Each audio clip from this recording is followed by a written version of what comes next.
Hello and welcome to another Zoom meeting and podcast of Here's Tom with the Weather, where we investigate the plethora of higher powers that populate the vast universe of 12-step recovery, where alcoholics riff out on step 3 and step 11, as prescribed by the founders of Alcoholics Anonymous, who encourage us to find some kind of higher power as long as it's not us. We speak to people with all manner of higher powers. For those who might be atheists, Sufis, agnostics, Christians, Jews, Buddhists, followers of Islam, Hermetics and Paganists. We leave no stone unturned. It's our aim to promote understanding and open-mindedness so that alcoholics and addicts can find a higher power of their own to stay sober and carry the message. We promote tolerance and empathy for folks who might have different spiritual practices than us. And for us, it's all about live and let live. And please remember that this is not an AA meeting. It's just some people's version of the truth, whatever that may be. Sometimes we speak to seekers, to gurus, and to people not necessarily in recovery. But today we're speaking to Yisrael C. How you doing, Yisrael? Good to see you, mate. Hi, Dave. Hey, good. Thank you. Good. Thank you. Yeah, no worries. And I'm just going to read a quick bio that Yisrael very kindly sent to me. Yisrael C is a sober member of AA. He's been sober since February the 14th, 1980. And 25 years ago, he converted to Judaism. First in the Reform community, then in the conservative community, and finally, after moving to Israel over 20 years ago, a third and final time into the Orthodox community. As he has grown in religious observance, he has remained an active member of AA. He works as a comedian and a guide at Yad Vashem, the National Holocaust Museum of Israel. He lives in Jerusalem and has 4 children. So, as I said, welcome, Yisrael, and thanks very much for showing up here today, mate. It's really great of you to show up. So I just wanted to ask you, first of all, is just to give us an idea of your religious upbringing before you got sober. Did you have a concept of God or any kind of spiritual or religious thing that you followed before you sort of entered the rooms? I was born and raised Catholic. My mother was actually in the convent after college for 1 year. Thank God she left the convent, otherwise you'd have a different speaker. My aunt, though, was a nun, which made Jesus my uncle. I only mention that to brag. But I got sober at 16 in the middle of my junior year in high school, and I was already a not Catholic. I was an ex-Catholic. I was a former Catholic. I was a recovering Catholic when I got to AA and heard that. I can pretty confidently say to you, I would not be a Catholic today, even if I were not a Jew. Okay. Did you have a concept of God? Were you spiritual at all? Did you have any kind of, or was it just you never thought about it? No, I definitely had a concept of, I've heard it said in AA, I had the concept of a God that I didn't believe in who was going to murder me for what I had done, Okay. I had the sense and wherewithal to always look up when I thought I had broken a rule and say sorry. But I didn't have any sense in a God that cared enough about me to, help me or do good for me. And did you have any idea of Judaism in those years? Did you have any sort of inkling about different religions? Was there anything? I'm just trying to draw a picture of where you were at. I first was kind of introduced. Well, I mean, growing up, I was introduced to Jewish girls. That was my first step down the path was Jewish girls. Right. And that is a spiritual experience in and of itself, perhaps one we won't get too deeply into today. But, then after I graduated high school, I was about 1.5 years sober. I moved down to Florida, and I met a particular Jewish girl, not a general Jewish girl. And her name was Laura Ann Levinson of blessed memory. Laura got sober when I had about 1.5 years, and we loved each other deeply. Sadly, she was infected with HIV and passed away in the early 90s after a almost 15-year struggle with AIDS. But she was amazing. She was the first person that I've later heard it credited to Elie Wiesel, the great Holocaust writer and scholar. But I first heard it said by Laura Levinson, who said, if you're angry with God, yell at God. If you're happy with God, laugh with God. And if you're sad, cry. And I had that was such a foreign concept to me, you know. God should be kept, you know, if someone said I'm a child of God and I want what is rightfully mine, I backed away in case they got it while I was standing next to them. You know what I mean? No, right. Okay. And so I'm intrigued in that lead up to 16 is quite a young age. It's that's very rare that you get people like, I guess, who get sober at that age. Having being a recovering Catholic, as you said, did you have an issue with that, the concept of God, when you got sober, when you looked at the steps and you looked at the program? Was that intimidating for you, or did you take to it with a gusto? What happened in those early years for you? Well, I just want to say, I don't think it's so uncommon for someone to get sober at 16. I think it's pretty uncommon or less common for people to stay sober. Okay. 16. But it's the same for people at 35, 45, 55, 65, 75. Anyway, look, when I got into the rooms of Alcoholics Anonymous and I saw the 12 steps printed on a window shade, literally, and hung on a wall and with a spotlight pointed at them as if there was some honorable position on that wall, and I glanced down the list, I was not happy with how often God was referred to. That was not good news for me. Okay. And I mean, it was pretty fairly early. It was very early that it was explained to me that I had to engage with a power greater than myself. And I think somewhere very early on, I was introduced to the idea that me and any one of you, and particularly me and my sponsor, were a power greater than myself. You know, it was just simple math to me. If I was all that I am and you add my sponsor, then it's a power greater than me. Okay. So we had a chat earlier in the week, and we sort of I wanted to get a bit of research and get a bit of knowledge about yourself. And it seems like you did a fair bit of test driving of different cars when it became so could you just explain when you found that need to actually look at it in a serious sort of fashion, or look for some sort of spiritual direction? Early on, I was, I think from a very early place in AA, I recognized that I felt this was a powerful way to live. You know, whether I did it all or not at first is a different question, but I believed it from the beginning. And initially I did I would pretty much try what other people had tried.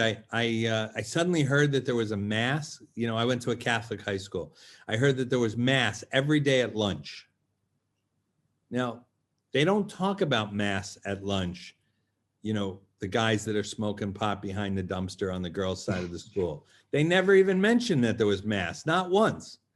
So I went to mass. It was like I was in a different school. I didn't see a single student I recognized from anywhere else in the school, but it didn't resonate for me. I tried meditation. I bought a candle. I lit the candle. I sat cross-legged in front of the candle, rested my hands on my thighs. I closed my eyes and took a deep breath. And my very first thought was, if I close my eyes, why do I light the candle? You know, so I was willing to try a lot of different things. I even tried kind of different Christianity. When I was about a year sober, I moved to Florida, and everyone kind of hung out it was called the Storefront. And it was really like a Lutheran mission, but it had a meeting room where we had a lot of meetings, and it had a little church. And Pastor Connie was he was a sheriff's deputy chaplain, and he had played, they said he played piano in a whorehouse in New Orleans. Wow. And he had been a shrimp fisherman in Alaska. Like, he was a tough guy, you know, right? Not some pansy Christian, you know. So not that there's anything wrong with being a pansy or a Christian. Yes. I'm not trying to, nor is there anything wrong with playing piano in a whorehouse in New Orleans. Anyway, absolutely. So he had a mass every morning before the meeting. So I would go to the mass, and, you know, it felt like Christianity light to me, but for a little while it resonated, and then nothing resonated long term. And I think the question you're asking really is like, so what happened was I was in AA and sober and working the steps and had a sponsor and was working with a sponsor. And, you know, I had years where I was more active and less active. And when I went to drama school at about 8 years sober, I was kind of overwhelmed with school. I mean, you know, I recognize it was not medical school. It was not, you know, nuclear physics, but it was very demanding time-wise. And at that time I went to less meetings and I realized I could have a rich, full, deep, authentic, busy life and not be in a meeting every hour of the day. But when my life allowed for it, I needed to be specifically active in Alcoholics Anonymous. And at 14 years sober, having moved out to Los Angeles after finishing drama school and banging around New York City for a couple of years, I was working with a new sponsor. And he said, I think you need to have a more specific spiritual experience or a deeper. Why did you swap sponsors? What happened with the sponsor? What made you change? I had a very intense sponsor who fired me in the middle of a fifth step. Oh. Which I thought there should be a rule against. And I really wanted to call you don't hear that often. That's great. No, you don't. You don't. I've never heard it actually. And are you going to publish your step 4? But I want to explain that because it seems like I was a victim in that instance, and it seems like I had been, you know, I should have been traumatized by that, and I'm using words I know that are very powerful words in today's vernacular of victimhood and triggering and trauma. And I just want to point out, so for those of you who have stopped listening, I'm sorry. People that are still listening, I want to explain a little bit more of the story. Because if I just say I was fired in the middle of a fifth step, it sounds like something different than what I believe actually happened. Clearly, I knew that this relationship with this sponsor was not working out. And for months, I had sat at our home group, which was a 1,200 person meeting every Wednesday night in Brentwood, California. Okay. And for months, I looked around that meeting every Wednesday night for another sponsor. All the kind of the marquee names, the lesser known names. I really looked around the room every Wednesday night, and I never even had like a glimmer of who that person would be. And then in the middle of this fifth step, my sponsor says to me, who would be your sponsor if I couldn't sponsor you? And I thought, oh my God. My first thought was, oh my God, I'm getting fired. And my second thought was Howard P. It just came to me like that. It was like, boom. And without all the drama and without all the, you know, anything, I just said Howard P. And he said, I'll give Howard a call. I said, I know Howard's number. I can give him a call. And I moved on to Howard. Now, Howard was a meditator. I want to point this out too. Howard was a meditator. And when Howard said to me, I want you to have a deeper, richer, more authentic spiritual experience, whatever he said, a deeper second step is the way he described it, I believe. What he didn't say is you should do what I do. What he didn't say was you should meditate 2 hours a day like I do. If you meditated 2 hours a day, he did not say you would have a deeper, richer, fuller, more authentic spiritual experience if you had my spiritual experience. He said, go out and look around AA, look around the world, read books, find people that have had a spiritual experience that is compelling to you. And talk to them, certainly if they're alive. Investigate how, and I mean, I like, if a speaker talked about God in a way that made sense to me or that was interesting to me or, you know, however they did it, I would talk to them. And sometimes it would end there, and sometimes it would go much further. So a couple of things, like I read the autobiography of Malcolm X. Okay. I did not become a Black Muslim. I did not become a African nationalist. But there's a lot to be said about the way Malcolm X interacted with his higher power. On the other hand, I went to a guy who was around AA, who was an author of a book called Last Exit to Brooklyn and several books, a guy named Cubby Selby. He's passed away now. And Cubby was this guy, and he would talk about the holiness of an AA room is the fact that any place where an ancient hatred becomes a current love is a holy place. And he believed that Alcoholics Anonymous, that every room of Alcoholics Anonymous was that, because we had almost been killed by alcohol, and yet we had come to love that which was our alcoholism. And so I called Cubby up one day and he said, "You want to believe in God?" I said, "Yeah." He said, "You want to have the kind of relationship that I have with God?" And I said, "Yeah." He said, "Then you got to curse God." I was like, "What?" He said, "You have to curse God first. That's where you have to start." And I was like, "Gosh darn it, God." And he's like, and he's like, I'm like, "You damn it." No, he's like, not gonna, no. And I'm not going to use the language. I would offend some of the people here. If I love cursing, know that. I think it's, if you do it well, and I do, not everyone does. Not everyone should curse, but some people curse well. And I happen to be one of the great.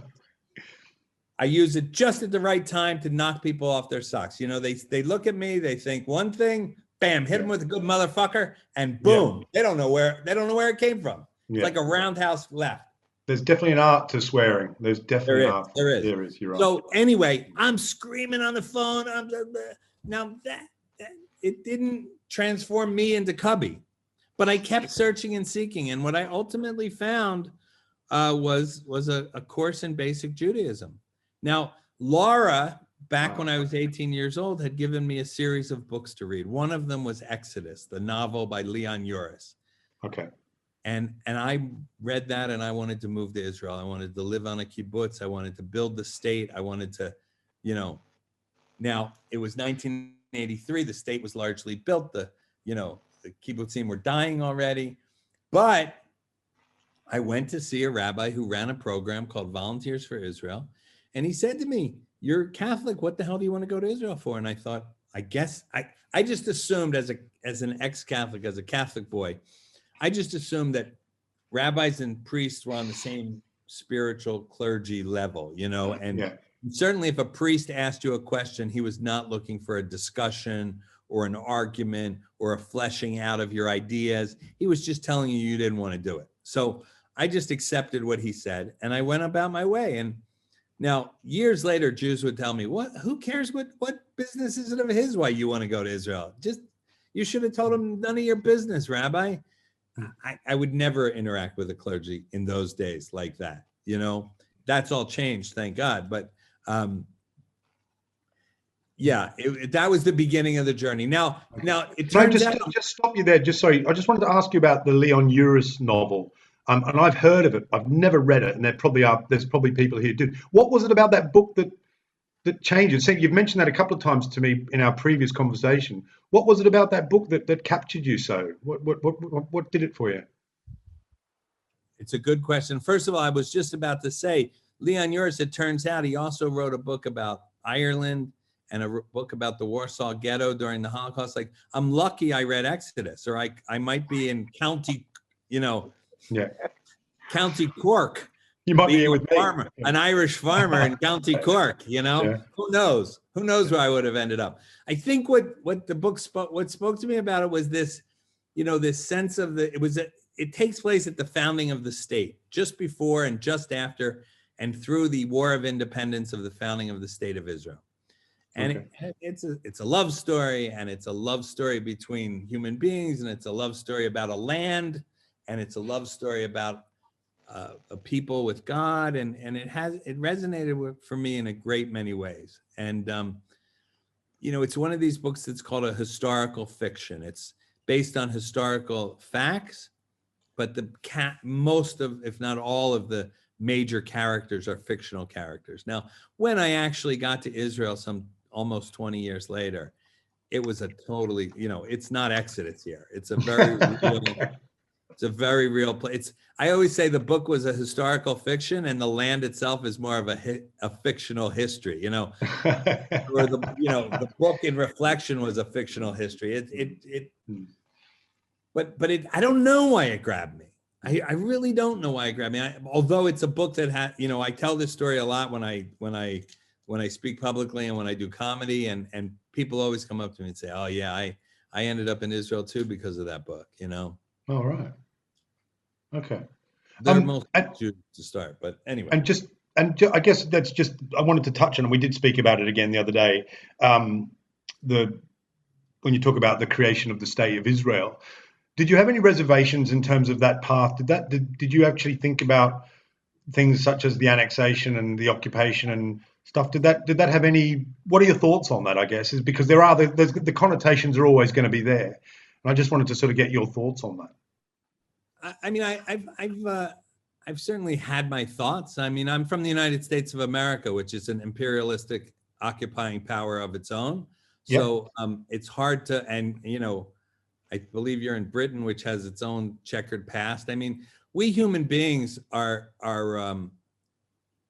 pretty phenomenally shitty to each other, given the opportunity, which seems to be almost always, you know. So what I keep coming back to is I think that, you know, every people deserves a place to live. Every people deserves the right to self-determination, and we have to. I don't believe this situation is settled here in any significant way, as the situation is not settled in many places in the world. And I don't want to say it like it's a cop-out, but I always keep coming back to, which is true of my AA life also. I keep coming back to the fact that I'm here as a result of a spiritual search.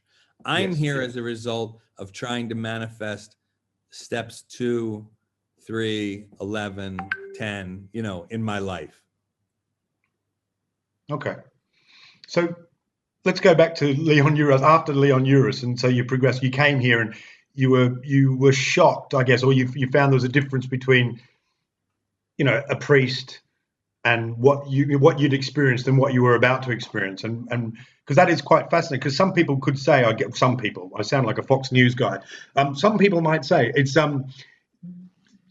that you've swapped one kind of dogma for another. I guess on the face of it, and if you didn't know anything about it, that might be you're swapping one for another. Is that not fair? Would that be fair to say? Are you skipping the dogma of AA in the middle? Yeah. Okay. Okay. I mean, yeah. I mean, perhaps I am. Perhaps you know, I have a friend, I believe he's here today, that would if you let him speak, which you won't, he would tell you that AA is a cult. Okay. And that it's a religion. It's a religion and it's a cult. And I would beg to differ. I think I can explain why it's not a cult. But it's certainly a dogma if you take it as such. Catholicism is a dogma. Judaism is a dogma. I think, you know,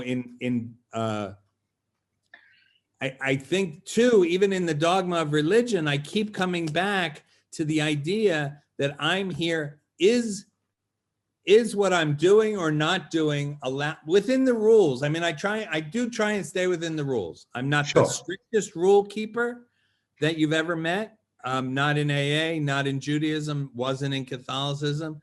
But I want to be directed by the rules. And I very much, it's absolutely true that I very much want to be part of a tradition. Like that's what speaks to my soul. I listen to a couple of your other podcasts. I don't remember the people's names in particular. But I find it often in AA, you know, people a lot of people, what speaks to their souls seems to be, to me, that they want to build their own thing. They want to take a little bit of, like, I always reference my friend from Los Angeles who had a Buddhist prayer altar in her room, and she would pray in front of her Buddhist prayer altar. But Buddha didn't speak to her. So she would have crystals and Jesus iconography on her Buddhist prayer altar. And even then, I would say to her, that's not a Buddhist prayer altar. If Buddha isn't on the prayer altar, you're not having, you know, that I've always been of that school. And I have to watch that here in AA and there in my religion, or here in my religion and there in AA. I have to be careful of that always, because I will think and I will say, if I'm not careful, that there is a right way to work the steps. That if you don't do it this way, and I can tell you what I mean, I'm not gonna, because it'll it'll tangentialize the conversation. But in AA, I can be a fundamentalist. In AA, I can be a dogmatist. I found myself arguing. I'd been Jewish about 10 years, and I happened to be with my parents, and my father said, I'm a Christian. And I said, you're a Christian? And he said, yeah. And I said, have you accepted Jesus Christ as your personal savior? And he said, no. And I said, then I hate to tell you, you're not a Christian. He said, yes, I am. And I started to argue with him. And then I realized I'm not a Christian. It's not my job to figure out who's a Christian and who's not a Christian. If he wants to call himself a Christian, let him do it. I have to, for me, I have to stay in my space, in what the Jews would say, my forum, my little place, with the inside of my hula hoop. Sure. Sure. That's great. So I totally got what you're saying. So you weren't looking for you weren't creating your own concept of God or whatever it is. You were relying on a path to find that you knew was well established. Is that fair to say? Yes. Yeah. Yes, but okay. I want to say that even when I work the steps the way I believe, exactly the same way my sponsor worked the steps and his sponsor worked the steps and Bill and Bob worked the steps, I'm still recreating something new because I'm bringing me to it. And me has never done this. And I think the same is true for religion, for a well-lived religious life. I'm guided by the path of Judaism, but I'm informing it with my own personal experience. Yeah, but I'm not making up the rules. I'm not, there are people that are more religious than me that would say, you know what they say, people that are less religious than you aren't religious at all, and people that are more religious than you are crazy and out of their minds. The right way to be religious is the way you're religious. So there's, of course, someone that's going to look at the way I'm religious and say, he's not really religious. And there's someone that's on my other side that's going to say he's batshit crazy. I'm sure. And that's been my experience in AA too. I wouldn't have any comment on that. So I guess, so you had a passion for it. So I was interested when I read your bio, you sort of progressed through 3 stages. You kind of went from liberal to conservative to orthodox. And I guess orthodox means ultra conservative. So can you explain the difference between those 3? And just explain it for the first part. Just explain the difference between those 3 and the appeal. Why you decided to go down that route. Again, I want to start by saying I'm not a religious religious legal scholar. I'm going to give absolutely the same way that it's a broad stroke and it's the way it looks to me from where I sit today. But I think that you could say that the commandments, right? Judaism believes there's 613 commandments, and they can basically be broken down into 2 groups: the ethical commandments and the ritual commandments, right? What's an ethical commandment? Love thy neighbor as thyself. Feed the poor, give charity. These are the ethical commandments. And I think that the liberal community would say that those are the really, really important commandments. And whether I, bowed properly in the middle of the prayer, or if there's the English word is phylactery, which makes the little boy in me giggle. But there's a thing called tefillin, phylacteries. It's these 2 leather boxes. One goes on your arm, one goes on your head. It's very important that they're straight, that they're right between your eyes, that they're over your nose, that the straps, you then wrap the straps 7 times around your arm, that the straps don't touch anywhere as they wrap. That would be a ritual commandment. The one we talked about the other day is there's something called shatnez, the mixing of linen and wool. And you're not allowed to wear linen and wool together. Nobody knows why God said that. God just said that, right? If we're going to believe the Bible. And so people they send their clothing to a laboratory to be checked to make sure it's not, because sometimes the underlining of the collar is linen and it's a jacket. And so that makes people crazy in the religious world. That's not shatnez, is it? That's not shatnez. that the liberal Jews would say, that's crazy. What matters is taking care of the poor and feeding the hungry and being kind to each other and gentle to each other. Now, the Orthodox wouldn't say that's not important, but it sometimes makes you a little crazy when you're looking for linen and wool together and you're a little less than kind to the next person. Again, there's only a limited amount any person could do. But what drew me from the liberal community to the Orthodox community fundamentally was the Orthodox, in my estimation, were much more concerned in the daily practice of the religion. And that's what I was shooting for from the beginning, right? My goal is conscious contact, what was talked about in the 11th step. How do I have conscious contact? And if I only go to church or synagogue on Shabbos, Shabbat, Saturday for us, Sunday for the Christians, I have a hard time getting from Monday to Friday. You know what I mean? So, so I need a daily interaction. It's the same way, I can't go to the gym. Like, I either don't work out or I walk around in gym clothes. You know what I mean? Like, I have friends that go to the gym every Thursday from 8 a.m. to 9 a.m. But that's it. Never on Wednesday, never on Sunday. Thursday, I'm not built that way. I'm all or I'm nothing. So I wanted a daily interaction with my religious life. And that's the only place I could find that really was in the Orthodox world. I have a rabbi friend that says, he says, I have people that I can pray with, but I can't talk to them. And I have people I can talk to, but I can't pray with them. And sometimes that's the challenge. So it's intrinsically, your devotion, I guess, is intrinsically linked to the steps, and particularly the 11th step, and it continues to be that you want to deepen. So you're deepening your spirituality, yes. I guess. Yeah. Okay. So moving right along. So again, just to say to anyone in the audience, if you want to ask a question, send them to the host, and Anne or Lebowski will pass that on. So there's a couple more questions. I just wanted to ask you about the attire that you wear. We did have this conversation. Could you explain to me the, I think you call it the Payot, what that's about, and the Payot and the hat. I was always intrigued by the Orthodox practice of wearing the hats. I wasn't entirely sure why and where that tradition comes from.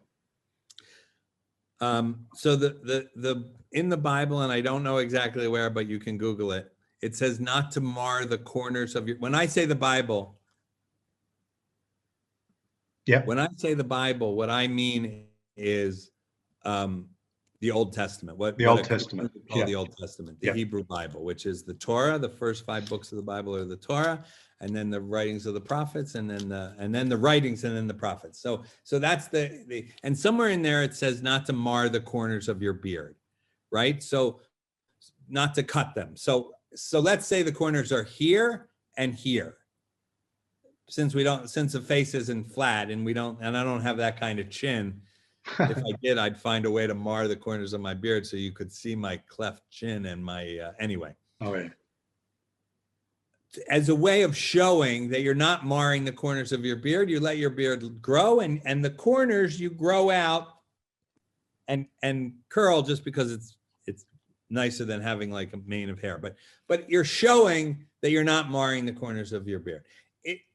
Yes, like everything else, it all becomes a uniform, right? Because everyone that's in your community is dressing the same way. Now, in all honesty, the community with which I live, I look like I belong to another community. But that's part of being an alcoholic Jew too. I don't care. I want to do this stuff, and maybe it's because if I fall back into my history, I fall into Scotch, Irish, Italians, Sure. So maybe I need to overdo the top to get a real sense. You know what I mean? I don't know. Okay. The hat, it's really one hat. And the extra hat is just, double. But the basic idea is to cover your head for the same reason at the Alamo in Texas, it says, gentlemen, please remove your hats, as a way of showing respect and reverence. It's the exact same thing in the opposite direction. As a means of showing reverence for God and showing deference to God, I would never, an observant Jew, a traditional Jew would never walk around with their head uncovered. Okay. Just I wanted to talk just a little bit more, just a few more questions from me before I open it up to the questions. What's AA like in Israel, and is it acknowledged? Is alcoholism actually acknowledged? Because I know we've had people I've spoke to people from Iran, for instance, who say that there's no need for AA because alcoholism doesn't exist. So I was just wondering what the score is in Israel and with your faith. As my dear friend Scott Redman of blessed memory, who was a great member of Alcoholics Anonymous, and you can Google his name and listen to his talks. Thank God for all those talk services. But Scott used to say that, there's a common misconception that Jews don't drink. And Scott would say, because they're afraid it might dull the pain. Anyway, look, Israel it's certainly not illegal to drink, and alcohol is a pretty that we on Friday night we set the Shabbat by saying Kiddush, a blessing for the Shabbat, and we do it on a glass of wine. Now it's perfectly acceptable to do it on a glass of grape juice, and at Passover during the Seder, 4 glasses of wine are drunk, and it's acceptable to do that on grape juice. You will find rabbis that say, no, it has to be wine because wine is holy and this and that. But to those rabbis, I just say, can you make Kiddush on battery acid? Because that's what alcohol is to me. You know what I mean? So it's not like I want to drink because my rabbi says I have to. In general, there is something to this idea, I don't know if it's just inbred culturism, that Jews aren't supposed to be sloppy drunks. Now, I will say this, AA is small but growing here in Israel. What is gigantic is Narcotics Anonymous in Hebrew. Narcotics Anonymous in Hebrew is really big. Then there's AA in English, and then NA in English and AA in Hebrew are kind of equally tiny. But we are growing. We're growing because sober people are moving here all the time, and people are getting sober here, and more and more. I'll say this one more thing and then I'll stop. For a long time when I first arrived, all our meetings were in one meeting place. And there really was a sense that we shouldn't have meetings anywhere else because that was where our meetings were, and it was all the same group. And because it was like a clubhouse / treatment center, you didn't have to set up the chairs, and there was no need for anyone to do anything except turn on the coffee pot when we got there. And I believe it was detrimental. In the same way that I would say, if a sponsor of mine said my home group's in an Alano club, I would say, are there commitments? Is there a treasurer? Is there a literature person? Is there cleanup, setup? Like, I want to be in a group that's in a space that we have to set it up when we get there, tear it down when we leave, and like an American Indian, leave no mark of our being there. That for me is the flow of Alcoholics Anonymous. Okay. So that little room, when we finally lost it, then we blossomed and we started to grow in many places, in many times. Okay. And finally, before I've got a few more questions now from the audience, but just from me. So here's the big question is, who or what is God? What can you describe God to me? What is God? Before I say that, I just want to say something that I don't remember exactly how you put it before at the beginning, but I would not say that what I have is the truth. Okay. I would not say that I have found the truth. I would say that what I have found is a way to be in relationship with a community of people who are searching for the truth, searching for God. But and that's my experience of AA too. I want to stay in a place where I don't know the truth, but I'm searching for truth, for God, for relationship, for love, all that stuff. Who and what is God? Well, the book tells us clearly that God is everything. But if God is everything, then God is everything. Then there is an interesting thing in Judaism, and I'll end my answer with this. In Judaism, there's a blessing to be said when something good happens, and there's a blessing to be said when something bad happens. Because I think that, to me, it says two things. First of all, it says, be grateful for everything in your life, everything that happens to you. And secondly, I think it says the blessing for when something bad happens starts, blessed are you, God, King of the universe. And then it says, blessed is the true judge. In other words, this seems bad to me now, but I don't know if it's bad. And for me, the biggest example of that is alcoholism.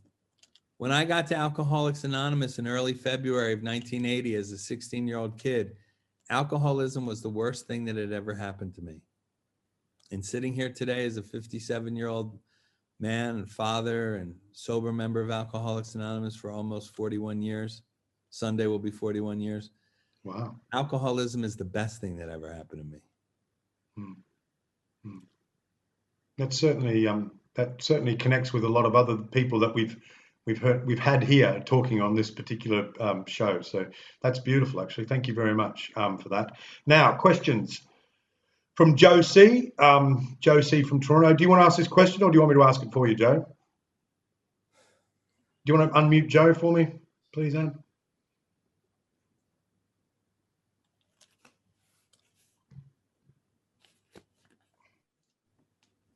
Can't do it. Okay, I'll ask him for him. So Josie's question is this. There he is. Oh, he's got him. Okay. Yeah. Go on, Joe.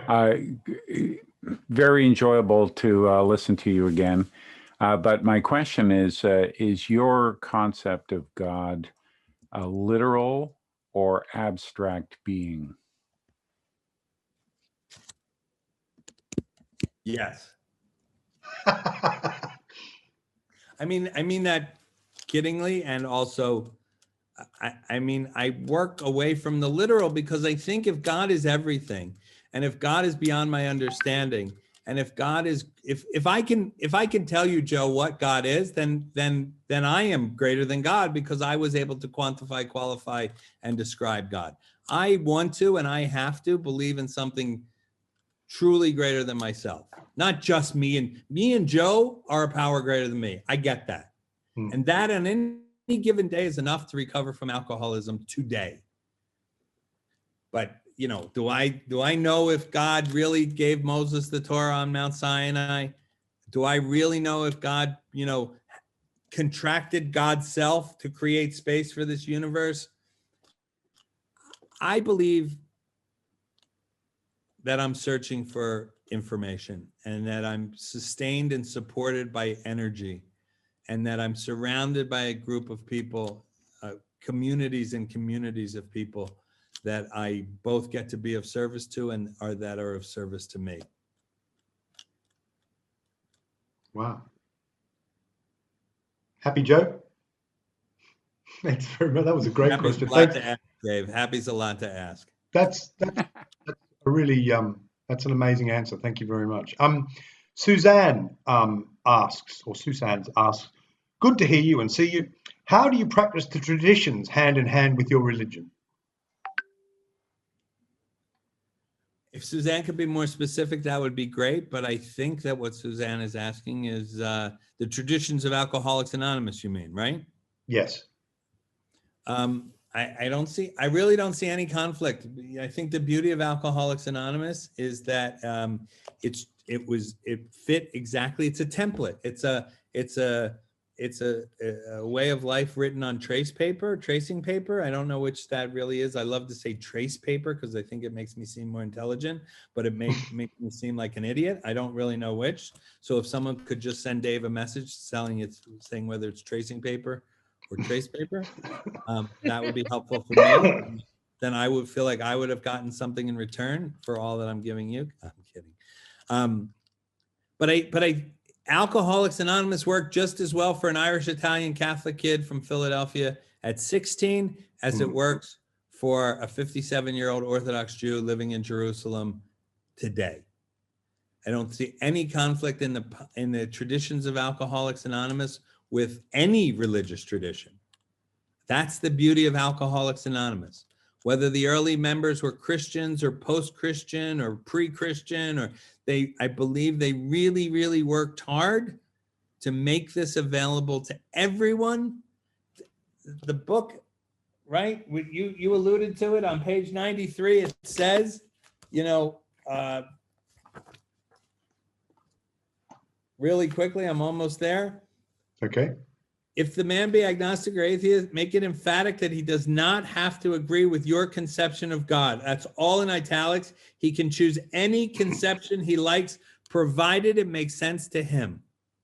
So if I want to believe in a God that brought Moses up to Mount Sinai and gave him the 10 Commandments on stone, even though there are Hebrew letters that are complete circles with something in the middle, how would the middle of the Samach stay without floating away? I can believe that. And if I want to believe that my doorknob, the doorknob's always the one that I use because it seems so ridiculous. And then someone said to me, I believe in the doorknob because it's the entranceway and the pathway to the next place I have to go.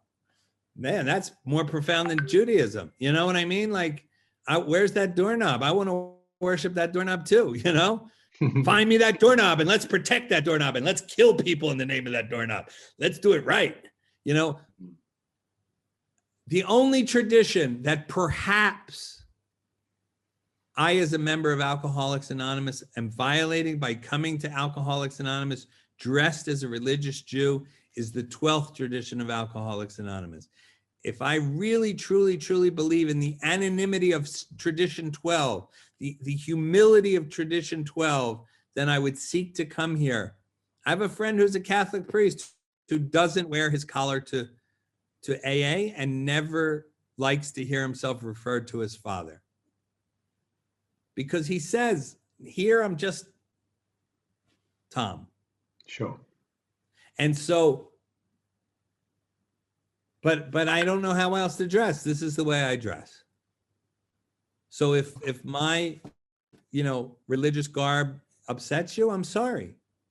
And I will, try and fix that some other way. But I don't think there's any tradition in Alcoholics. Outside issues, if that's the thing you're referring to, and I'll just rant for 1 second, Alcoholics Anonymous has no opinion on outside issues.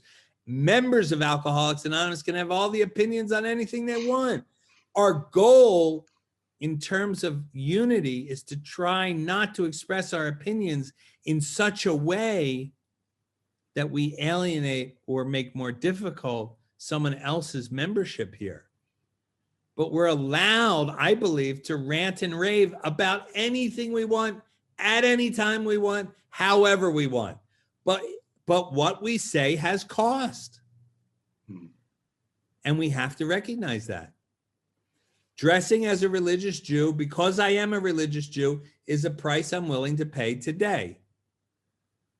I certainly hope it doesn't harm anyone else. Good answer. Thank you very much. Now, we're sort of into the last 15 minutes. So M.A. Zing asks, if you could be any religion besides Judaism or AA, what religion would it be? I guess so. What's the one that you admire the most outside of what you do at the moment? Is there anyone in particular? I have a deep appreciation for all the fundamental religions. I think Islam is pretty intense, man. There's a reason they don't have Reform Islam. You know what I mean? Like, there's no Islam like Tuesday Islam. The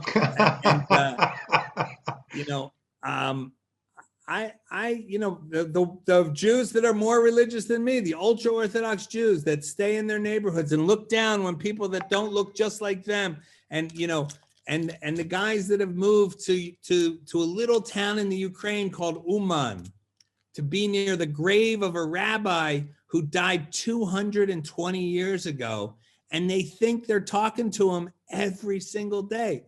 That's pretty intense, I mean, like, if you could, I don't know how you get to be a bishop or the Pope, but infallibility sounds cool,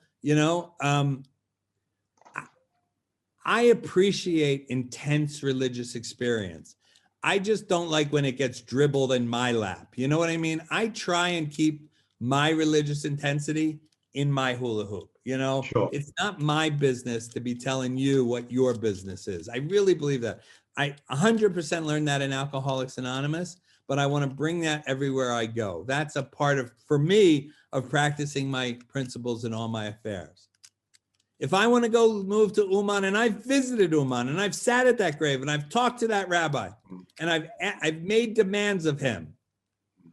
He hasn't come through yet, but I'm holding out. You know, I've been to other graves. I like talking to dead people, you know.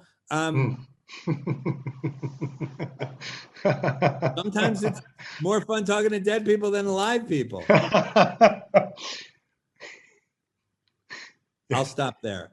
Good. I just wanted to just go back to just reminding me of something. Is AA in where you are and geographically in the world, AA in Israel, does it have much fellowship with AA in that region? I guess you know what I'm saying. Does it have it with? We're beginning to be accepted and to build fellowship in the area, the Middle East.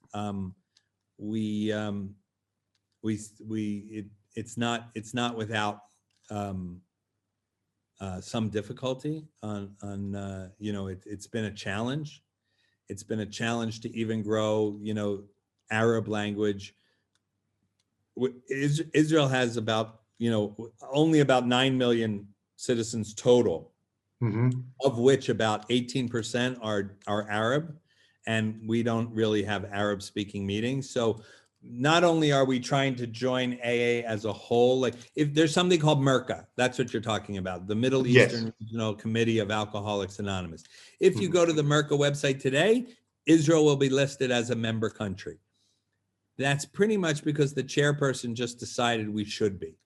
They're now going through the official channels of recognizing us. For many years, they just wouldn't recognize us. They would just, you know, because AA does not exist in a vacuum, despite the fact that we have traditions and despite the fact that we have a sense of anonymity and humility and you know, just want to be and just want to help alcoholics however we can, wherever we can. The whole world doesn't feel that way, and it's been a challenge. But thank God we're growing internally. Thank God we're beginning to reach out to our Arab population, and thank God we're beginning to be accepted within the area in which we live. Okay, yeah, that's good news. Okay, so here's a question from the audience from a lady called Sarah P. I think I know who she is, but she says that she is in no way educated on Orthodox Judaism. However, I have read many fictional books on the subject, mostly the books of Chaim Potok. They are mostly Bill Dunger's Roman coming of age within the religion. They detail greatly the enormous amount of study involved. I'm interested to know if the speaker studied in that way, and more essentially, was then that conversion and study perhaps growing up, becoming the man that you feel you're always meant to be? That's a big question. Chaim Potok would be. I read those books too, The Chosen and My Name is Asher Lev, and he wrote a book about Jewish history called the. Oh God, I'm going to forget the name because I'm only going to forget the name because I'm going to make a joke at his expense. So God is taking the words out of my mouth. Okay. Whether that's God also, maybe you could argue the joke would also be God and slandering him would also be God.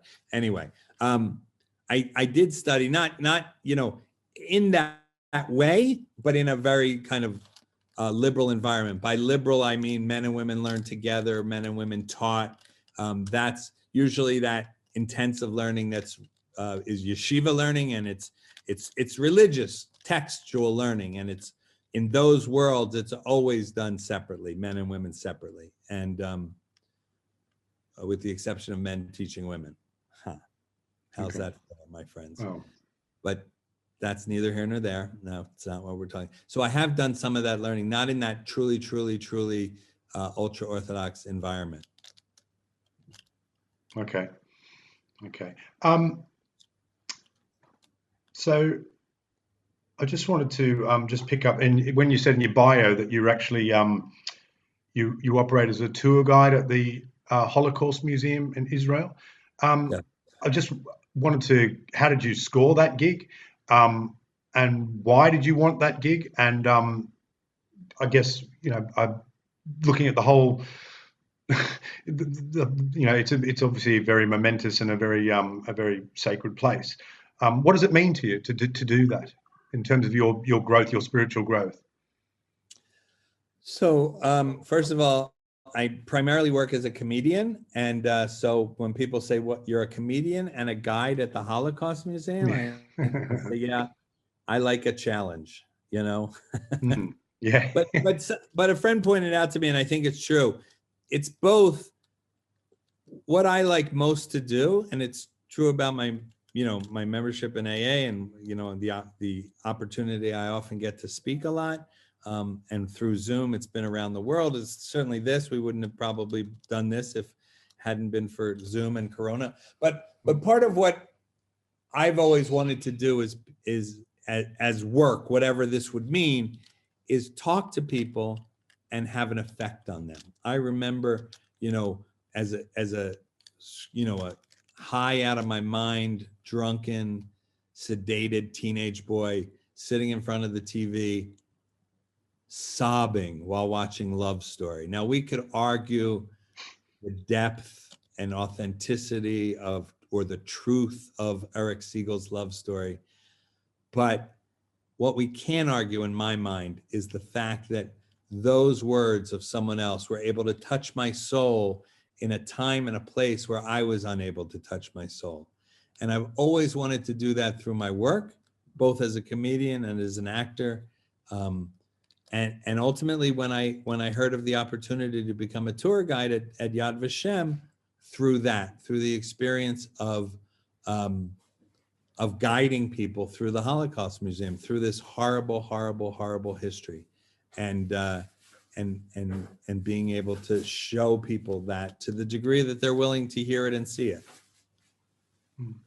And it is a great honor, and it is a sacred place. Yeah.